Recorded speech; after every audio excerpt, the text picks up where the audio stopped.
Hello મિત્રો, આજે અમને એક કાચબો મળ્યો હતો અને હવે હું એમને નદીએ છોડવા માટે આવ્યો છું. હવે તમને બતાવું હું એ કઈ રીતે ધીરે ધીરે જાય છે પાણીમાં. હું એ જ રાહ જોઈ રહ્યો છું કે ક્યારે બહાર નીકળે, મતલબ કવચમાંથી ક્યારે માથું બહાર કાઢે, માથું પગ પછી જાય તે હું જોતો છું. હવે તમને પણ બતાવું, ચિંતા ના કરતા. એ ધીરે ધીરે માથું બહાર કાઢે છે.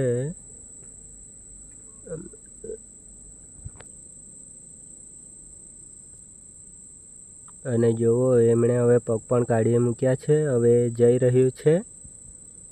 જો ધીરે ધીરે ચાલ પડ્યું છે પાણી તરફ.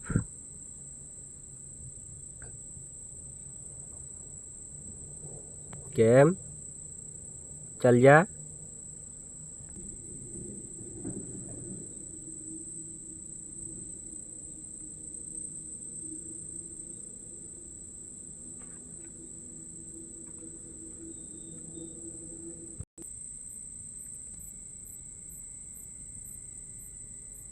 જોવા પહોંચી જ જવાનો છે. પાણીમાં જરાક બાકી છે. પાણીમાં પહોંચી ગયો. અરે ગાય.